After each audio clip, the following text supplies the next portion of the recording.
Hello दोस्तों, मैं L के निराला आप लोगों को अपने ही चैनल पे बहुत बहुत स्वागत करता हूं। दोस्तों आज हम लोग पढ़ने वाले हैं क्लास 10th का फिजिक्स भौतिकी। चैप्टर होने वाला है 2 प्रकाश का अपवर्तन, जिसको इंग्लिश में बोलते हैं रिफ्रैक्शन ऑफ लाइट। आइए हम लोग समझते हैं प्रकाश का अपवर्तन। ये प्रकाश की किरणों के एक पारदर्शी माध्यम से दूसरे पारदर्शी माध्यम में जाने पर दिशा परिवर्तन की क्रिया को प्रकाश का अपवर्तन कहते हैं। जैसे देख लीजिए, जैसे कि यहाँ पर जैसे ये कांच है ना, इधर से प्रकाश आया और इधर से ये निकल गया, तो इसीलिए एक पारदर्शी माध्यम से प्रकाश जो होता है एक माध्यम से आता है और दूसरे माध्यम से होकर के लौट जाता है अपारदर्शी माध्यम में। ठीक है, इसी प्रक्रिया को प्रकाश का अपवर्तन कहते हैं। चलिए हम लोग समझ लेते हैं प्रकाश की चाल। Speed of light. देखिए कहता है भिन्न भिन्न माध्यमों में प्रकाश की चाल भिन्न भिन्न होती है। प्रकाश निर्वात या शून्य में सबसे तीव्र गति लगभग 3 लाख किलोमीटर प्रति सेकंड होती है। अन्य माध्यमों की अपेक्षा वायु में प्रकाश विरल माध्यम है। कांच की अपेक्षा पानी प्रकाशतः विरल माध्यम है। वायु की अपेक्षा कांच प्रकाशतः सघन माध्यम है, या कांच की अपेक्षा वायु प्रकाशतः विरल माध्यम है। आइए हम लोग इसको समझ लेते हैं। देखिए सबसे पहले प्रकाश की चाल होता है निर्वात में सबसे अधिक होता है। प्रकाश की चाल सबसे अधिक जो होता है वो कहाँ होता है? निर्वात में, है ना। निर्वात में अधिक होता है। निर्वात के बाद आ जाता है वायु में थोड़ा इससे कम हो जाता है। ठीक है, वायु में थोड़ा कम हो जाता है। वायु के बाद आ जाता है किस में? कांच में आ जाता है। ठीक है, कांच में इसके बाद ये जो है कांच में आ जाता है। सबसे पहले निर्वात में आता है, निर्वात के बाद हवा में आता है, हवा के बाद ये कांच में आता है, कांच के बाद क्या होता है? ये पानी में आता है। ठीक है, पानी में आता है, इसके बाद कांच में। सबसे पहले देखिए प्रकाश की चाल कहाँ होता है? निर्वात में प्रकाश की चाल सबसे अधिक होता है। इसके बाद ये हवा हो गया, वायु, है ना। हवा में निर्वात से थोड़ा कम होता है। फिर हवा के बाद आ जाता है किस में? हवा के बाद आ जाता है पानी में। ठीक है, हवा के बाद पानी आ जाता है, और पानी के बाद क्या आता है? कांच आ जाता है,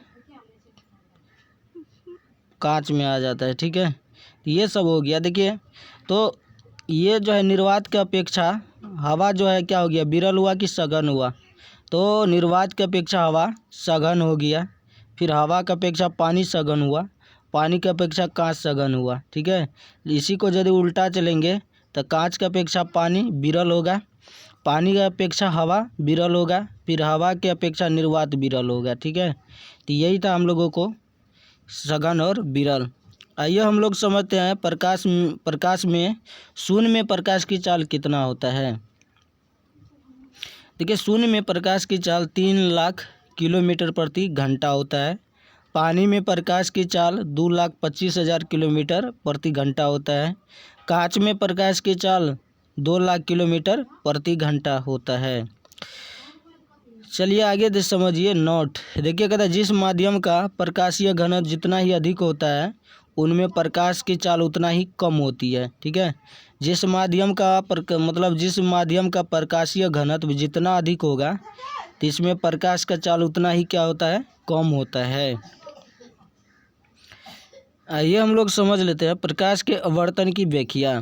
कहता है प्रकाश की किरण विरल माध्यम जैसे वायु में जाने पर अभिलंब की ओर मुड़ जाती है। ठीक है, देखिए प्रकाश की जो है विरल माध्यम से सघन माध्यम में जाने पर ये अभिलंब की ओर क्या होता है?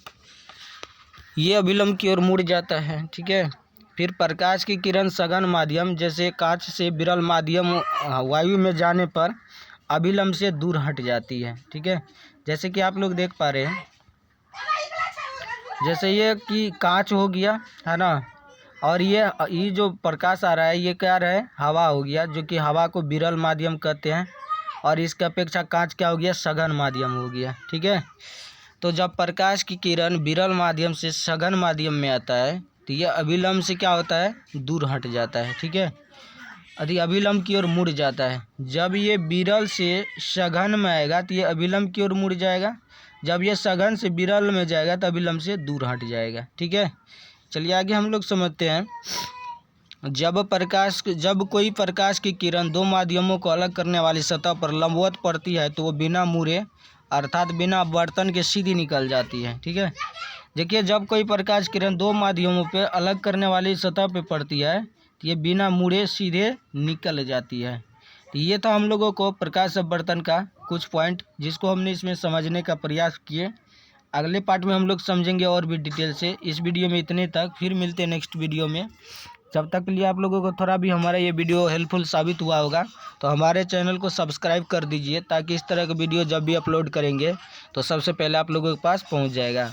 वीडियो में बने रहने के लिए बहुत बहुत धन्यवाद। फिर मिलते हैं नेक्स्ट वीडियो में, तब तक के लिए जय हिंद।